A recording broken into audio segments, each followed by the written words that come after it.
as the agent. Right? Now, if we say that this particular film is for, like we did some stuff for the Christian Inspiration Television Network. The last two scenes, the last two episodes that they did, they didn't have a budget. Their budget was depleted. But up until then, all the jobs we had done for them for the last 6 years were all paid jobs, paid assignments. So you got to know what your motives are for doing what you're doing. If you're going to be somewhere for 12 hours, 16 hours, and you're driving and you're investing in gas, then that's something that you're doing. If you're involved with me as the agent and as part of that, then I'm not making any money, you're not making any money, you're doing it as a credit, we don't get anything. Okay? So, and that's also, and that's the reason why 20 people, I don't think any of our people have ever showed up late or have not showed. Each one of these guys has worked for me as an actor. Has somebody in one of my camps showed up late? Any person you've ever had, any person you've ever sent to me has been well worth everything. Thank you. So good. And you know what? Because if he says Vince, they're late, then guess what? Then they have to go. Because guess what? I don't care if he's not paying them, if he's paying them, if he's paying. Because if they're going to show up for him late or Spike late, they might show up for CBS late.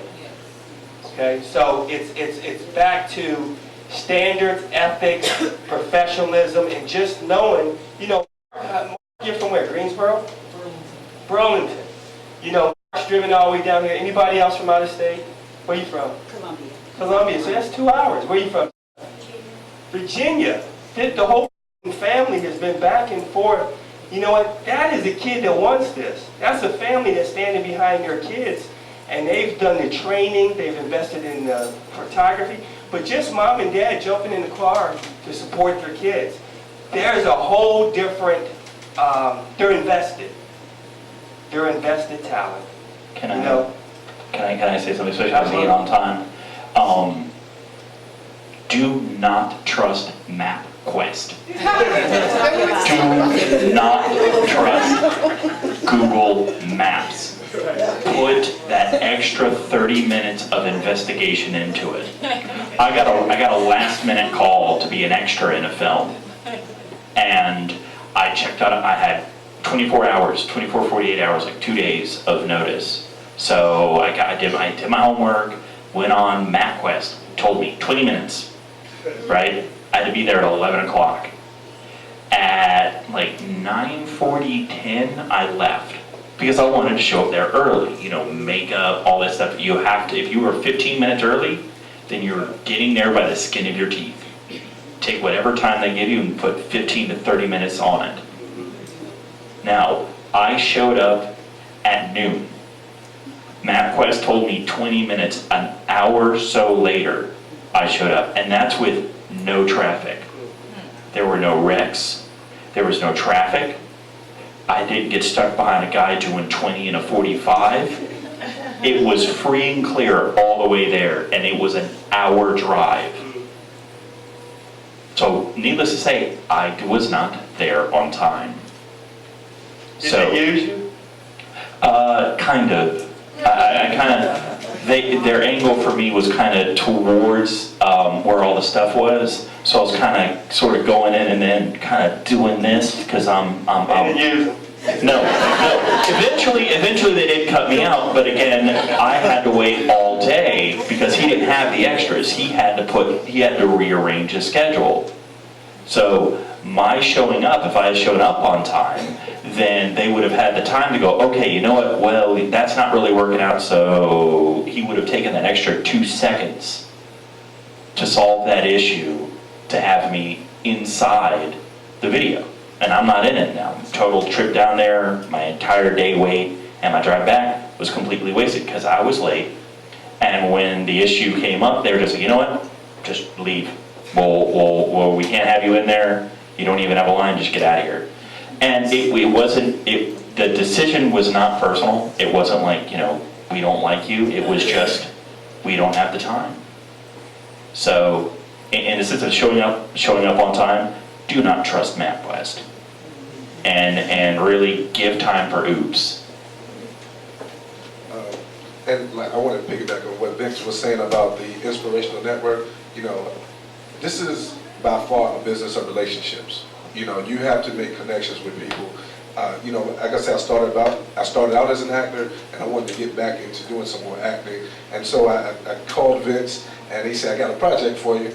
And, you know, so it was a non-paying job, but I showed up on the set. But guess what? I made a connection with another fellow filmmaker who I have an opportunity to possibly work on some other projects in the future, you know. And my author friend is here. This is Miss Victoria Johnson. She's the author of In My Father's House. And we're actually going to be shooting a movie trailer for her. Now, you know, starting out, this may not be a paid position, but you know, she's actively going to be taking this movie trailer, searching for the financing, and guess where that film is going to be shot once it gets funded? Right here in North Carolina. So those people who become a part of the project, hey, that's not to say that you won't be a part of it once it's fully funded. We got another film project that we're working on. We're in development for one of the people that's on the wall there, Giancarlo Esposito. He has agreed to be one of the actors in the film. Also, Tiny Lister, anybody know who Debo is from Friday?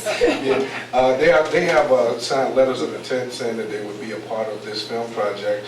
And but there's so many other roles outside of that that we have to fill. And so that's another opportunity. Will that be something that takes into fruition in the next 3 months? I'm not certain, but once the funding comes in, there's going to be another film that's going to be shot here. So, you know, the opportunities are endless, and just, you know that this is a business or relationship, and establish a rapport, you know, with the agent, you know, with other filmmakers, even with other actors. You know, I mean, other actors, you know, you might get a notice for a job, and because you got to work, you can't go, but you know, you tell her about it, and she goes, and it might be the same thing. You know, she might already be in a play or something like that, and she refers you for a project. So the opportunities are definitely there.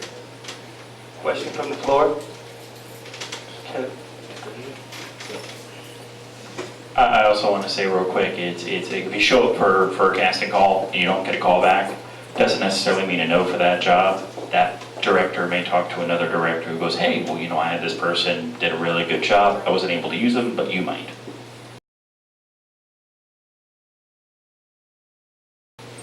Money. Big time.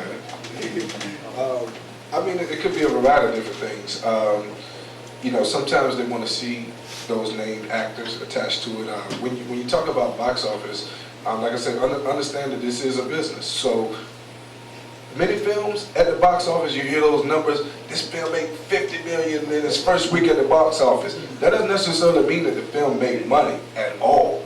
You know, they probably won't see any type of money until they start getting into television, DVD, things like that, especially depending on the budget for the film. Like this new film, Paranormal, they shot it for $15,000. But, you know, at every theater, I think it was averaging, what, about $40,000, $50,000, you know, and I mean, I don't even know what the total is now. Last time I looked, it was like 40, 50 something. They were approaching 100, you know, but you can't, that's called return on investment. So when you're talking about a movie going to the big screen, I don't think people saw the Blair Witch Project having that phenomenal success. To date, that's the highest grossing independent film ever.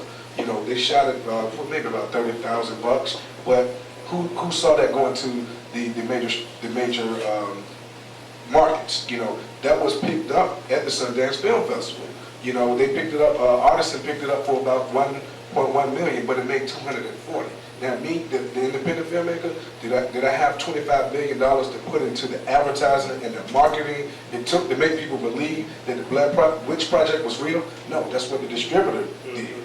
You know, but being an independent filmmaker, taking this film, putting it into festivals, you never know where it's going to go. So sometimes it's chance, if you have major studio backing, you know, if you have distribution already in place, it may go, you know, to the theaters, but that doesn't necessarily mean that it's not a major film. I mean, there's so many films now that go direct to DVD.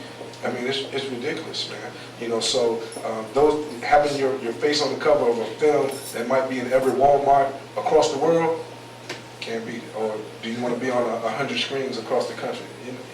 It's a toss-up.